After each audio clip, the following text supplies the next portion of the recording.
All right. Okay. So.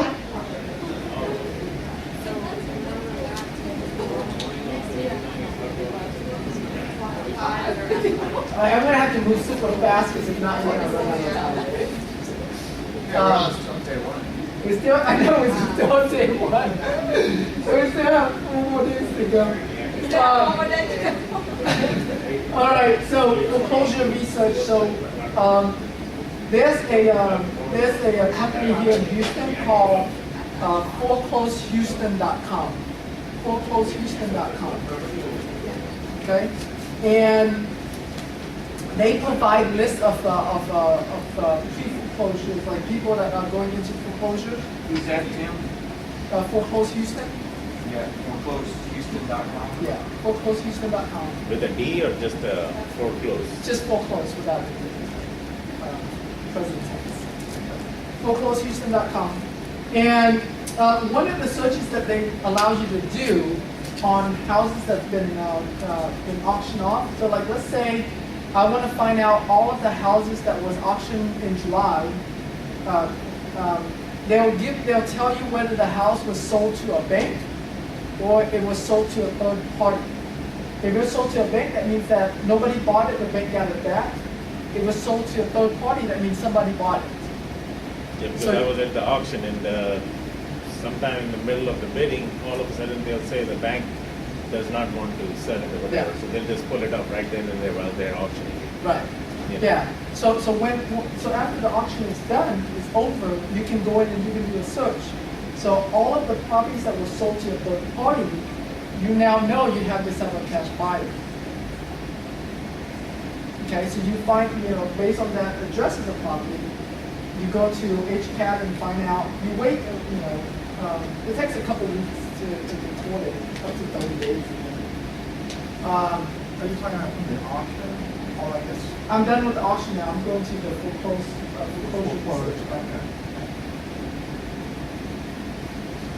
research. So what's the latest that you can approach a person that's in almost to be foreclosed on and still make it work before it gets to It auction? depends on the bank. So I have gotten sellers call me as late as Tuesday morning at 8 a.m. Yeah. And I have 2 hours to get this to stop the foreclosure. So then you can't help, right? No, it depends on the bank. Oh. I've done deals where I literally stopped the auction the minute that the trustee. So you can literally make a phone call to that person that's in charge of that at the bank, and I forgot what they're called. The foreclosure department. But then, there are ways that you can stop it at the last minute. It's just not preferred. Preferably you have a week is ideal. Because when it's last minute like that, I would only get involved if there's a lot of equity. If the houses have a lot of equity, I would not mess with that because it's a lot of work. Like literally, like that becomes your day. I had a deal where it was so last minute that I had to drove up to Dallas. The auction was going to be at like 2 o'clock, I think. I drove and I forgot, why did I have to drive to Dallas? Because I think that was where the trustee's office is or something. I literally drove up to Dallas, showed up at the trustee's office and gave them a cashier's check for the real estate amount. So sometimes that happens, but that's a rare case. You're going to get into the disclosures you make them sign and all that stuff, right? Like, because to make it worth your while, if you don't want them coming back, because they're your friend when you're helping them out, but later on. Yeah. Yeah, I mean, right? So Yeah. you get into You all haven't that. you haven't needed the property, disclosures, all that stuff. And that's in the forms, and you're going to teach us about that. Right? Well, no. That's another course. That's when you're dealing with foreclosure properties, Right. it's a different process. There's more form. I'll teach you that as we go along the year, but not like this week. Right. Okay. Yeah, or this month. This month, I just want you to focus on getting a deal, like a clean deal. Clean deal. Okay, so now let's go to day 2, how to find landlord buyers. Yeah, we were today's film. We only had like an hour and 7 minutes left. So you can find, landlords and cash buyers online, or you can find them offline, right? So I'm going to teach you both. A lot of the strategies that I taught you earlier is mostly offline stuff, right? So you do use some online stuff to do the research, but not exactly online. So one of the ways to find landlords is by looking for houses for rent, right? If someone has a house for rent, chances are they're a landlord, right? They can be an accidental landlord, meaning it's a homeowner, bought another house, couldn't sell it, so end up renting it, which is also great for us to buy the house for rent. If someone has a rent ads, then chances are they're landlords. So one of the ways you can find them is by going to gosection8.com. Okay, gosection8.com.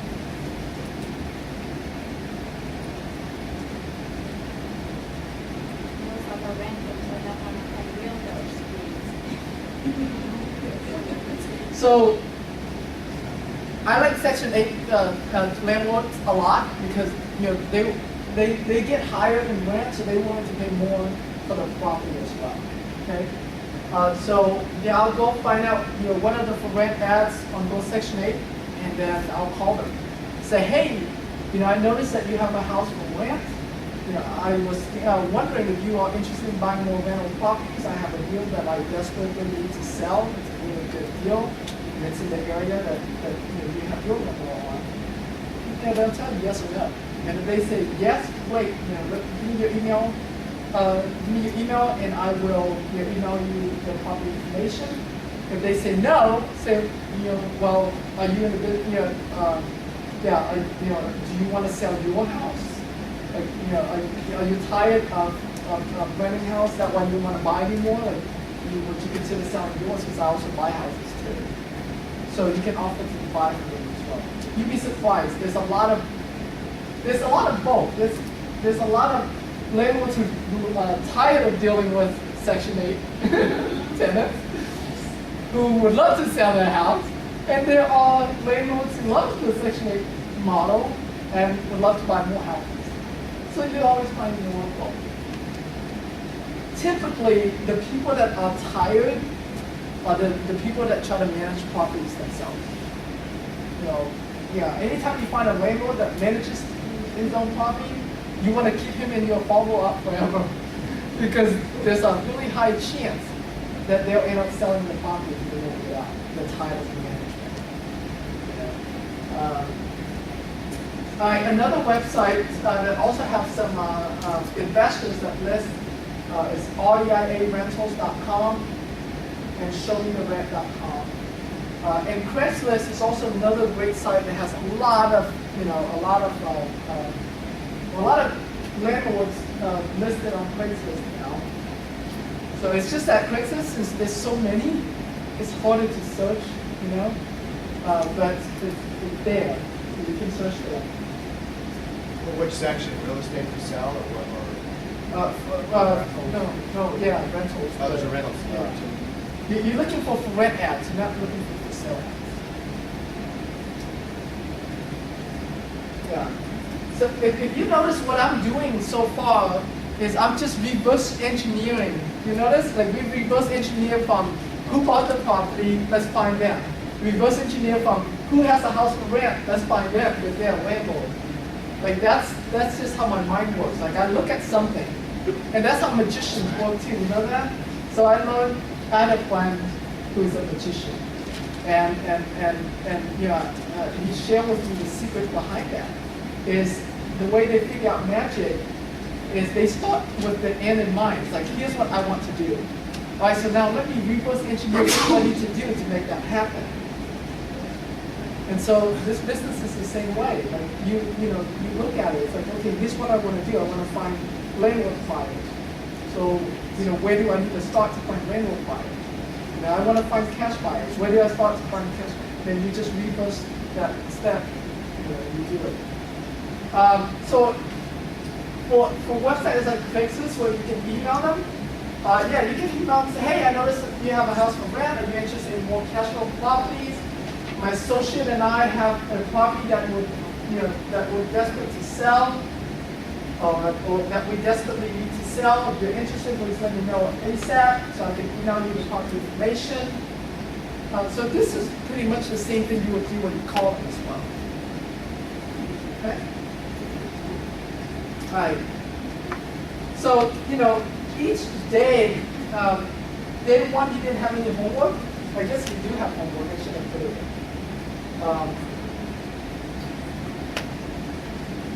But yeah, day one is about doing research, and now day two is that each day you want to add at least 5 buyers to the buyers list.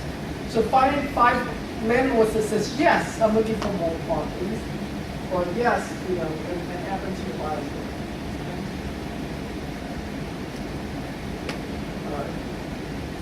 I'm just going to go, since I explained a lot in day one already, I'm going to go through this a little bit faster so that way I can do question and answers with you guys, okay? And of course, if you have any questions, feel free to raise them. One thing though, when you go to these websites, like Go Section 8, a lot of times you're going to find not the landlord, but the property manager. So, you can ask the property manager and say, hey, are you looking to buy more property? Or do you know any of your clients that are looking for buyable properties? Sometimes what you're going to find is that you might have a deal, and the property manager will sell it to their buyer and make a kind of like what I did with Lana. The property manager will do the same thing. So they have buyers for you as well.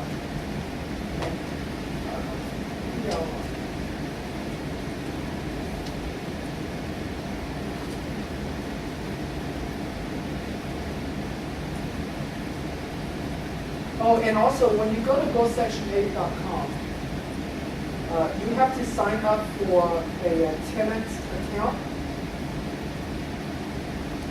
If you want to be able to like shoot an announcement. So you're gonna be a renter, okay? There's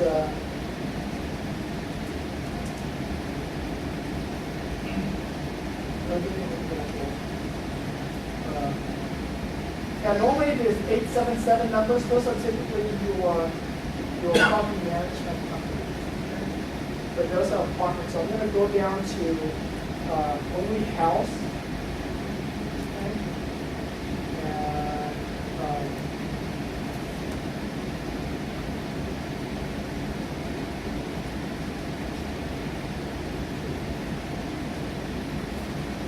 And I can also do, let's say I don't want to do bedrooms and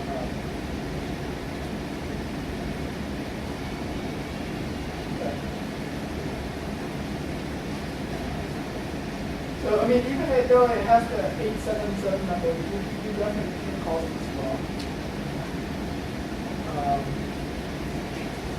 You can see the rest of the lots. So, I'm just going to put La extension, I think I can go on La extension. 1450? this one. Yeah, that one is in like a really rough area. And the last time they were selling it for 60. So that's a good cash flow there. Yeah. Oh, it's row house. And You see it's that? a lot of Section 8 there. Yeah. So, It's a cash flow. yeah. All right. So here's the property manager, Marshall Stewart. So you call him up. And if you have a tenant profile, you can send an email to them.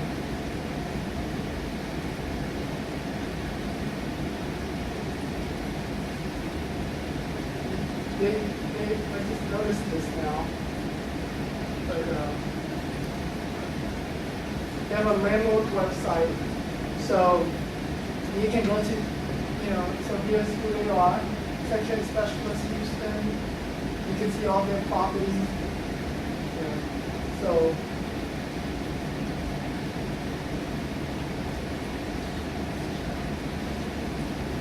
let's go Section 8. Another way that you can also do it, if you wanna, if the property manager is not willing to work with you, all you have to do is, let's go back to that property So issue. ownership starts on the property manager. Exactly.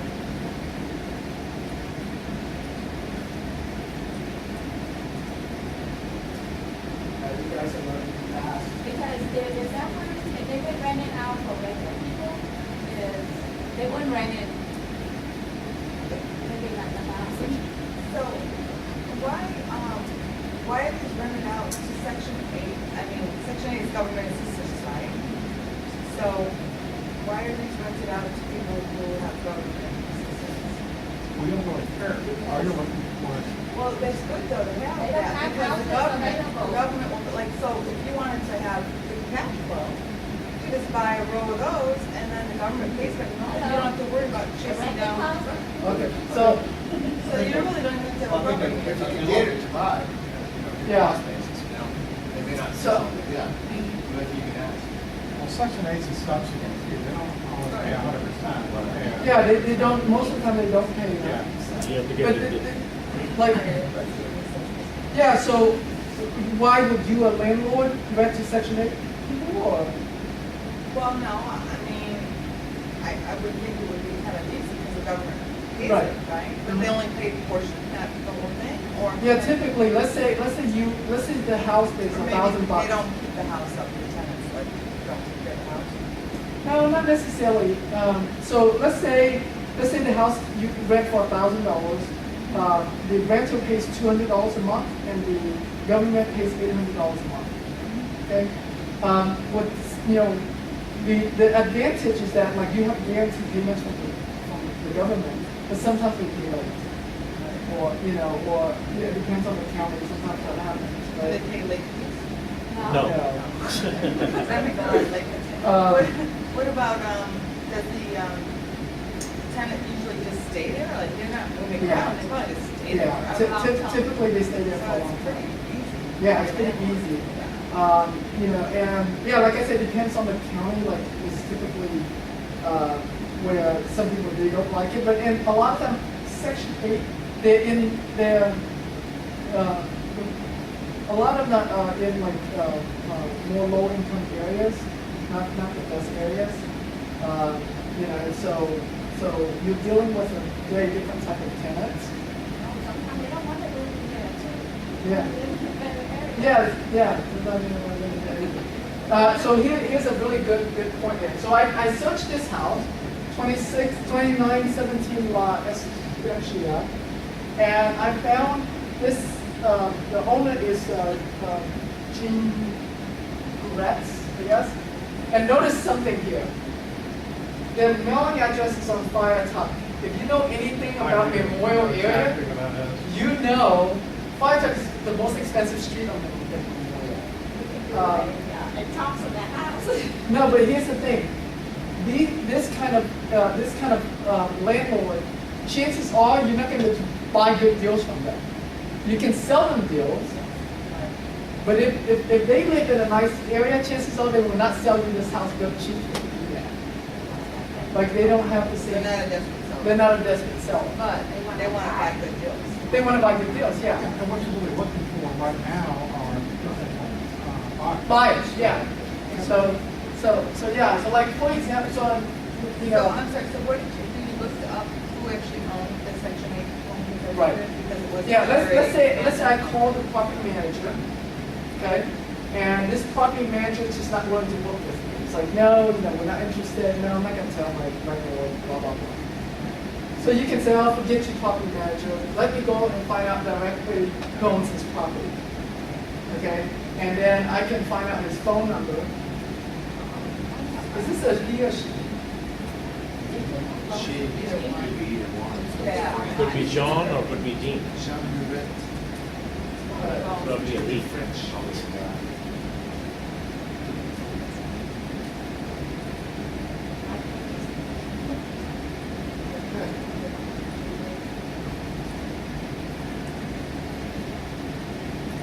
So I can go on whatpages.com and see if I can find his phone number or her phone number. In this case, well, it's still,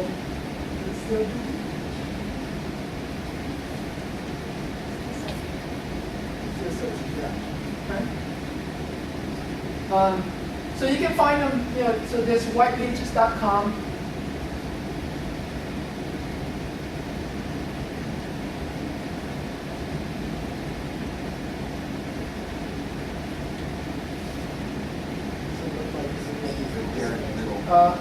So there's whitepages.com. There's also zavasearch.com.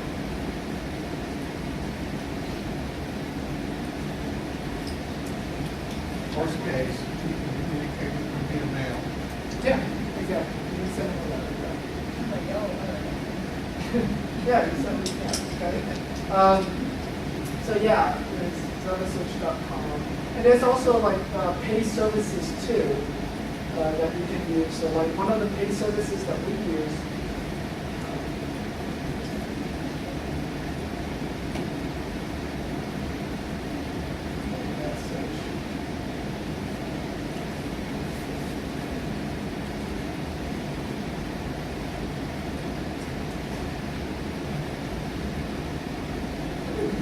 Without a skip trace.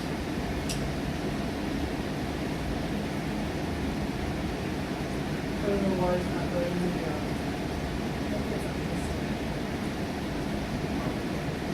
yeah, something He happened. lives on that street. It's telling me this, the most consistent is the first name and last name, which I didn't get. So it must be a bug. But yeah, so you can, yeah. You use any skip tracers? Yeah, I do. I use Intellius.com. Tell us. For $20 a month, you can do unlimited searches. Okay.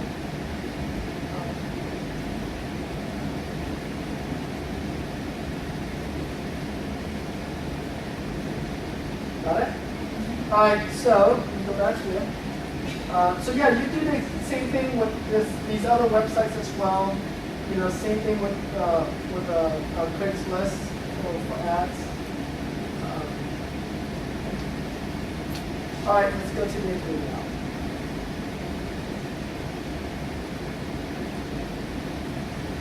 All right, so you already learned how to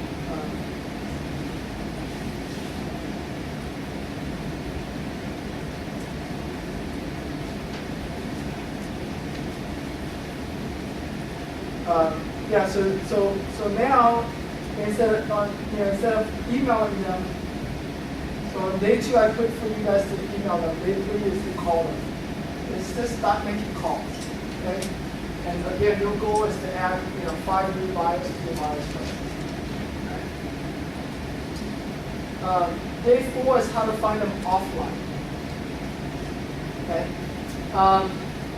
They hang out in just like the networking that you guys were at on Wednesday, right? There's a lot of resources in that room. There's like they have my private lenders that were in the room. Landlord buyers were in the room, cash buyers, rehabbers, other wholesalers. So go to as many of these networking as you can. And there's a lot of them here in Houston. Lifestyle is a great one to go and find landlord buyers. And Lifestyle, they teach their buyers just to go on the MLS. So they teach a very traditional way. So they're a great resource for that. Rich Club is another local group here Well, actually, that's been around for a long time. the lifestyle, they actually say you can go to the MLS. They don't want to give you a good resource to find them, but they tell you to meet themselves. Okay, yeah. That's a new thing that they tell you to do, like the new wholesalers. But it's hard to do because not all the wholesalers are ever in those meetings. I know. That's not why wholesalers hang out. So like you can go to our meeting and find wholesalers and go to their meeting and sell houses to them. Yeah. Lifestyle, they like to keep their life simple, so they teach you just traditional ways to find deals. They also use like little buildings. Yeah. So they want to build their business as well. So And they have, so like, look, every group has its own, specialness, its own uniqueness, its own, benefits, its own pros and cons. Every mentors or educator, like we're not like the perfect people. Like we have plenty of flaws, right? But there's certain things that we do that others don't do. There's certain things that others do that we don't. Yeah, and so get involved with as many people as you can. This is your real business now, and being involved with all these groups is just building out your business network. You've heard the term, right? Like your net worth equals your net worth equals your net worth. Like, how many people who you know makes a huge difference in how much money you have, right? And so always increase your net worth. Like I've only been in business 13 years now, and I tell you, like there's hardly anybody that I can't get a hold of. Like if I want to get a hold of Donald Trump, he's probably 2 phone calls away. Right? If I want to get a hold of Robert Kiyosaki, like, I've worked really diligently on increasing my network. So a lot of people, know me, and I know a lot of people. And so it's really important that you just like network like crazy, just get out there, let everybody know. One of the ways that I got a lot of people sending me deals or like bird dogs when I first got started is every time I go to networking, I'm short, right? I would stand up on a chair like this and say, "Hi everybody, I'm Tim Lai. I buy and sell houses. If you have any deals, let me know. Here's my business cards. I'll pay you referral fees. I'll pay, I'll split deals with you." Like that's how I used to do it. And I didn't just do that even when I went to networking, it's crazy. Even when I went to networking was like some of the thought leaders. I was at a big networking of people like Ronald Graham, Bob Allen, people that were doing really well. I did the exact same thing. I get on the chair and I become like the most memorable guy. Like, I'm the tallest guy in the room, right? Instead of being the shortest guy in the room, which I normally am. But yeah, so like do things that would make you different, that would make you stand out. Like I don't know what your style is, but like tap into that, right? So yeah, networking is really important. Wealth Club, who is now owned by Tom Berry. Tom Berry is another one of my students from a long time ago. And it's really awesome to see, Tom becoming one of, the multi-millionaires that I trained. So that's another great resource as well. Eddie Gant is another great resource. And each people, they have their meetings at different times of the month. And so if you can't make it to their small meetings, at least make it to their big meetings. So that way. Like Rich Club, their big meeting is the first Saturday of each month. Lifestyle, I don't know when their big meeting is. Thursday night. Okay. Once a month. Yeah. Twice a month.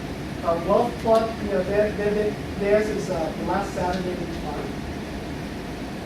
So Rich Club is the what Saturday? Rich Club is first Saturday of each month. Wealth Club is last Saturday of each month. Eddie Gant, I think, is the third Wednesday of each month. He's not consistent. But it's about so. Sometimes he does it on the second. Sometimes he does it on the first, sometimes he does it on the third. Depends on his mood. And then also too, you can go on meetup.com. How many of you guys have used Meetup before? Meetup is just a place where people organize their own meetings and stuff. And there's a few groups on Meetups that meet. So go join them as well. Find out when they meet, what to put them. Okay. We already talked about, doing the county clerk search for auctions. So again, make it your goal. Each day, make it your goal to add at least 5 new buyers to your buyer list. And I put 5 is because I'm gonna assume you're doing this part-time. You know, it is pretty easy to find.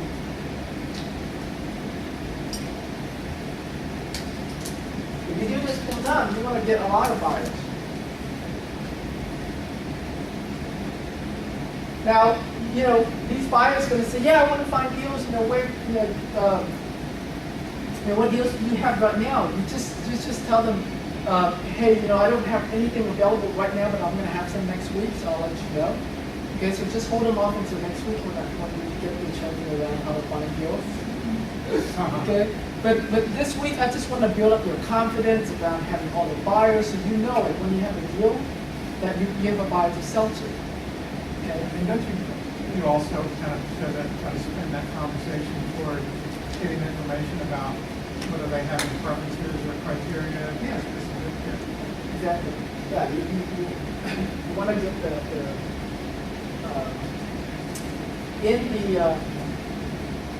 it's not there yet, but I'm going to upload it to the members area.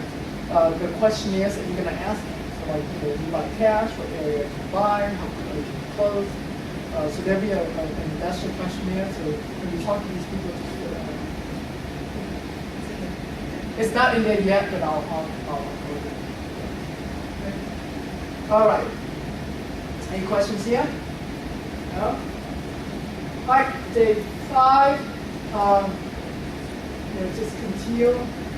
Yeah, we talked a little bit earlier about the MOS search.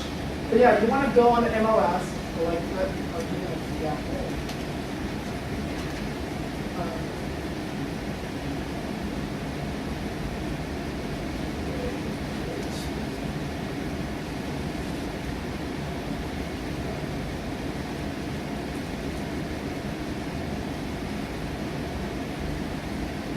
So, if you have, any of you guys have MOS access?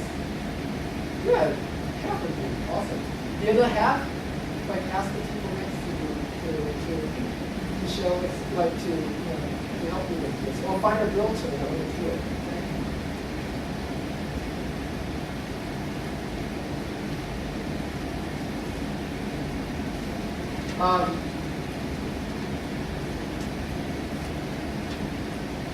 Alright. So when you log in, the MOS has 2 different systems. The Temple system, which is an older system, and you can only use Internet Explorer to use Temple. The Fusion system is a new system, that's why it's still in beta mode. And you can use any web browser, Firefox, Chrome. I like to use Fusion a lot more, so I'm going to demonstrate this using Fusion. But you certainly, like I said, you can use whatever you like.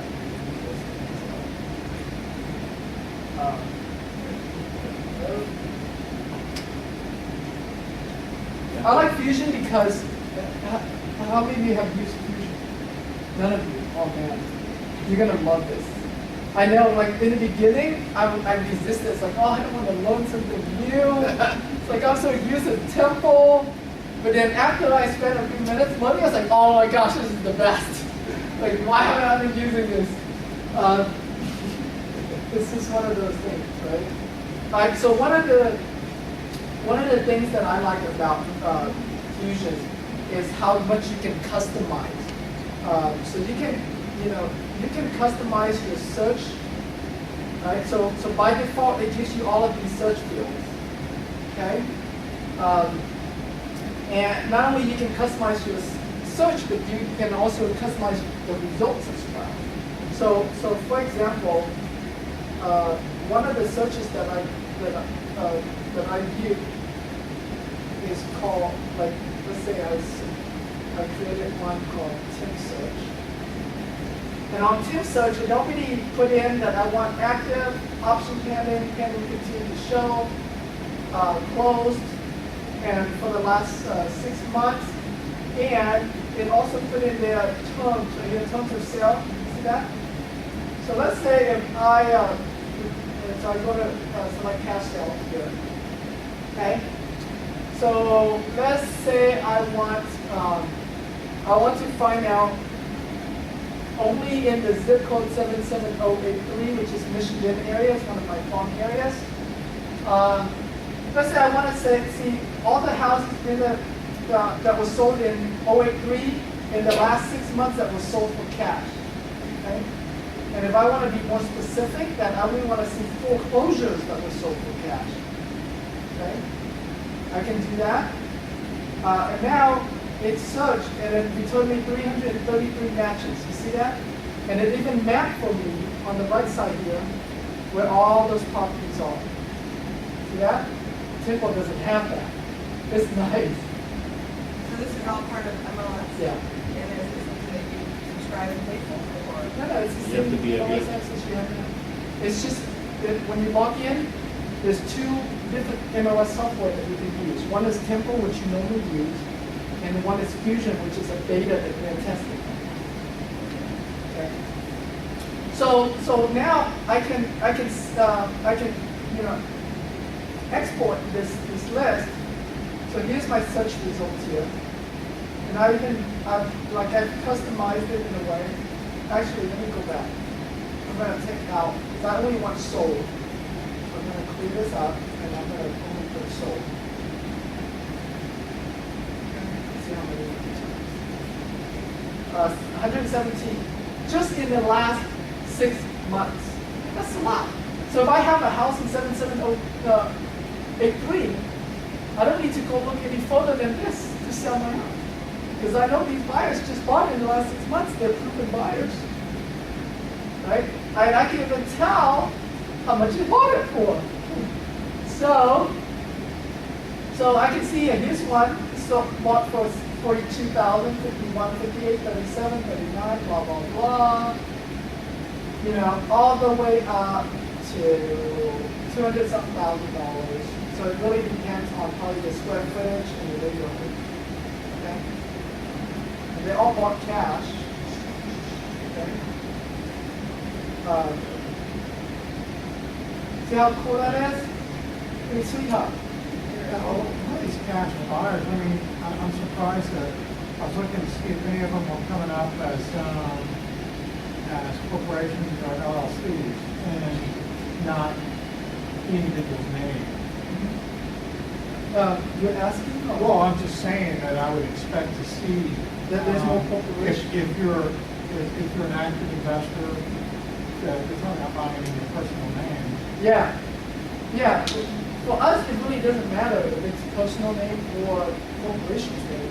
But there are a lot of investors that buy their personal name. A lot.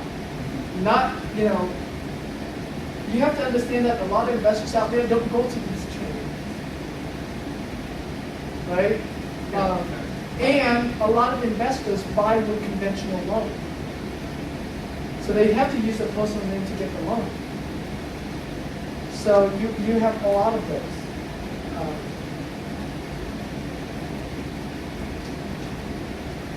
So Your search Yeah, criteria is I- cash, so yeah, it wouldn't be conventional finance if it's a cash buyer. right. But what happens a lot of times? Or are you saying like the cash buyer would buy for 210,000, go back to that list? Yeah, Crazy. yeah. You sometimes, some of these people too that own occupants. Okay, but they have cash to buy. What happened a lot of times is, like here is also considered as cash. If you're using hard money or private money, it's considered as cash. So let's say if I bought a property from Paul for 50,000 and I use a hard money lender, that counts as a cash transaction. And then after I fix it up, I refinance it with a conventional loan. So the whole time I keep it under my name.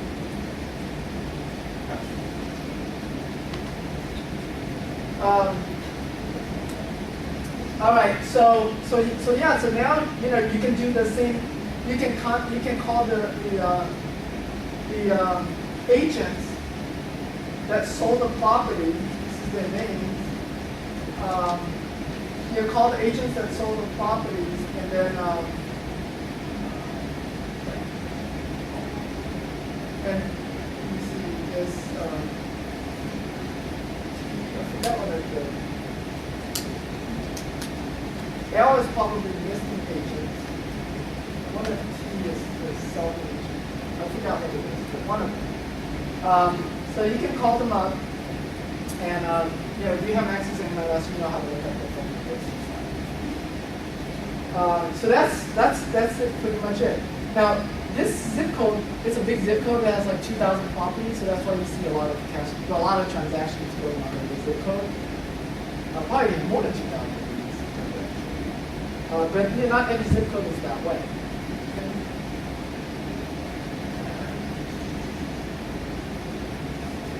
Okay. So, single-family home, sold term is cash, last 6 months, and then you can then go on HCAP now to look for their phone numbers. And you can also call the buyer's agent as well. A lot of times the buyer's agents are buyers themselves. Right? So if you see Lana sold a house, she might be a buyer herself. All right. You can also put out bandit signs, just generic signs. Put out 20 signs this week that says handyman special, cheap cash, your phone number. Or or you can put fixer upper, 50% of value, phone number. This is if you're trying to, you have something you're gonna sell. No, this is just to get buyers to start calling you to build your buyers list. You don't have, these are very generic ads, so you're not selling anything. You're just, you're just getting people to call you and build up your list. Okay, so we have signs like this that goes out. We have Craigslist ads, like similar to that we have to put those out. Of course, with Craigslist ads, you can do more. You can. This is building buyers. Yeah. Online. Yeah. If you look on Craigslist, there's so many of them. There's just listings out there. We buy houses, that all. Man, there's even family size almost. Well, it's so common now. It's like, do I pull that guy's up with mine? A lot of those Craigslist are the same people posting on Yeah. their Yeah, so I'll give you an example. Like, I have a VA or you that posts ads, like multiple times a day. Every hour they go in and post an ad. Every hour they go and post an ad. Virtual assistant, yeah. virtual assistant. And so, so we post a lot of ads because the thing with Craigslist is there's so many ad postings that in a few hours later your ads are already down here and you're not watching it, not seeing it.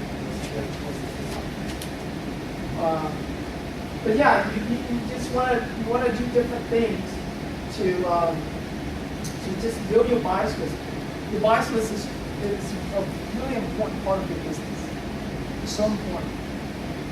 This is like, if you're talking about being in, if you were in a jewelry business, imagine you have a buyers list of all the people who specialize in buying jewelry, like the stay-at-home moms who have nothing to do but go buy jewelry, right? And you have a list of them that you can market to. That's a gold mine, right? So that's what you're doing. You're building your own gold mine for these buyers.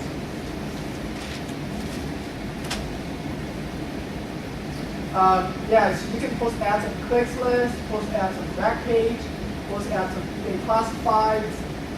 Craigslist is the most popular one here in Houston.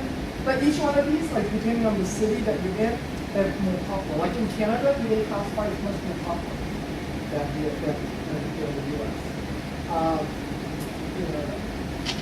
So depending on the area. But generally speaking, Craigslist has the most traffic. You don't want to limit this up there. All right, so again, so every day that you're doing this, add 5 buyers to your buyers list.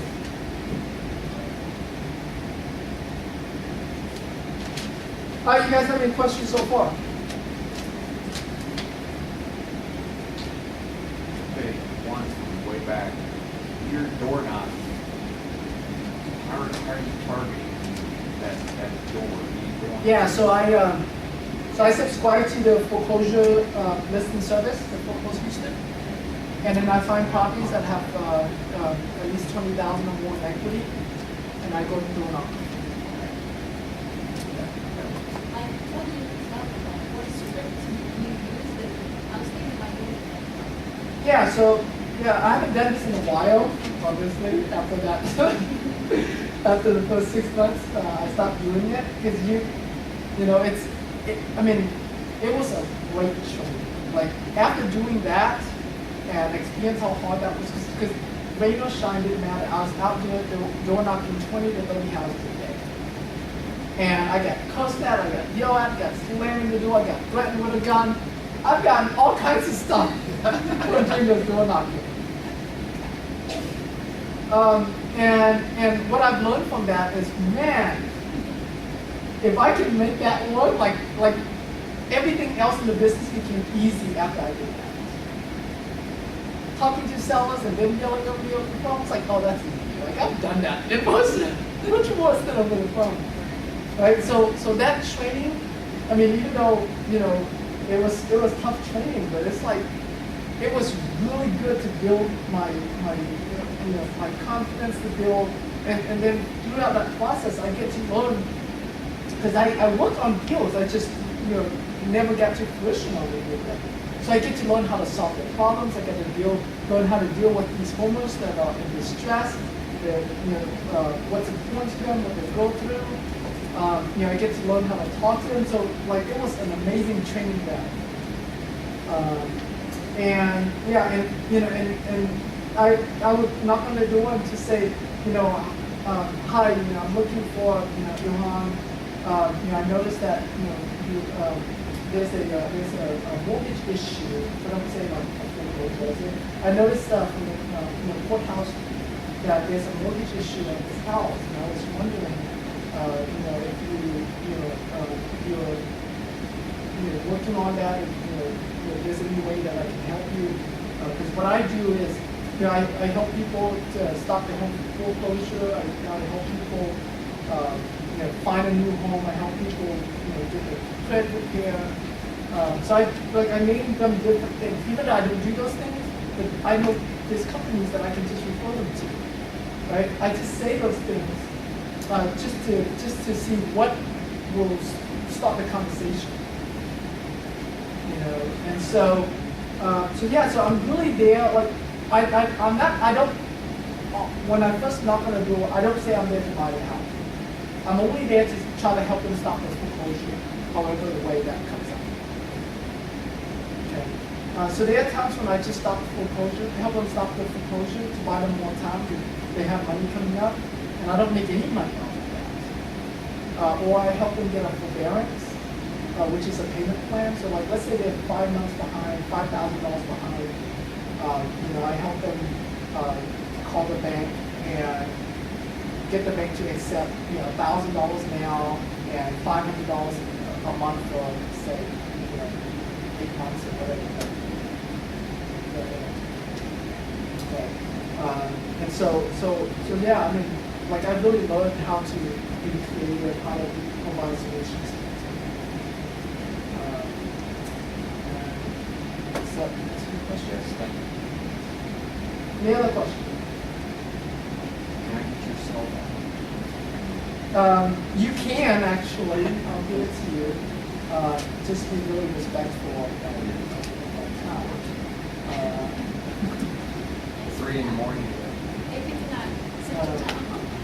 Yeah. The 3 in the morning is not busy, so you can talk to them. Yeah. I mean, you know, it depends on this. You know, there are things that I might tell you, like, oh, okay, well, you know, just wait till the next training for that, or I'll shoot. What happens a lot of times if you're asking questions that are not like emergencies, I'll just say, well, you know, like I'll create a video to answer that question, so I can email it out so other people can benefit from it. You know, or I'll email it out to like Especially comparing it to 3 or 4 people or something. yeah. Something like that.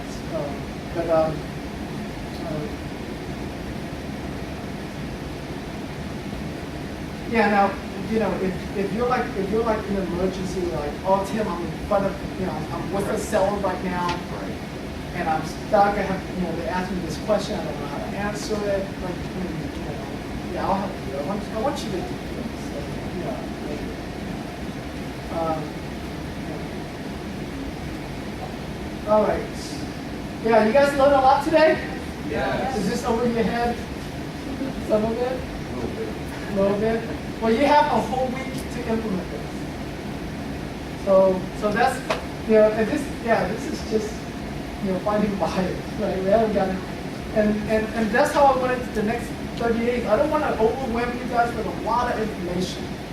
I just want to give you bite-sized chunks.